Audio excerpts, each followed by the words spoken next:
அன்பானவர்களே, மெயினாக இந்த வீடியோ வந்து சிறு பிள்ளைகளுக்கு அல்லது இளைஞர்களுக்கு, வாலிப பெண்களுக்கு. ஆமாம், இயேசுநாதரே இறங்கி வந்து வயசானவங்களுக்கு அறிவிச்சோன்னா எவனும் கேட்க மாட்டான், அவனுங்களை விட்டுரு.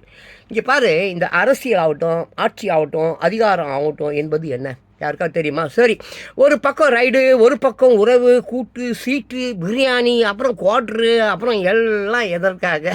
ஒரு பக்கம் இதெல்லாம் எதற்காக? கூட்டு, சீட்டு, உறவு, இரவு, பந்தம், ரைடுன்னுவான், அப்புறம் போய் நட்பு கொண்டாடுவான். சரி, அதெல்லாம் விட்டு, ஏழைகளின் ஓட்டை வேட்டையாடி அவர்களை ரோட்டில் காலங்காலமாய் நிறுத்துவதற்காக இவர்கள் செய்யும் தந்திரம், வித்தை, ஜோக்கு, மேஜிக்கு. சரியா? ஆமாம், கண்ணீர். ஆமாம், ஏழைகளை ரோட்டில் ஊட்டுட்டு கண்ணீரை வடிக்க வைப்பது தானே இவர்கள் இந்த ஆட்சி, அதிகாரம், மயில் மண்ணாங்கட்டி எல்லாமே. ஒரே வரியில் சொன்னால் சொக்கா கேம் ஆடுறாங்க, அவ்வளோதான். சுருக்கமாக சொன்னால் ஆன்லைனில் இந்த ஸ்கேம்லாம் இருக்குது இல்லை, அந்த மாதிரி ஒரு கேம். ஏழை பணக்காரனை முட்டாள்கள் ஆக்கும் லைவ் ஸ்கேம். யார்? இந்த ஆட்சிக்காரன், கட்சிக்காரன், துரோகி, இந்த மாதிரி எல்லாருமே. இவனுடைய பிளான் என்னன்னா, மக்கள், ஏழை மக்களை கொத்தடிமைகளையாக வைத்திருக்க வேண்டும், மக்களுக்கு நெருக்கடி கொடுத்து தெருக்கோடியில் நிறுத்துவது தான் அரசியல், ஆட்சி, அதிகாரம்.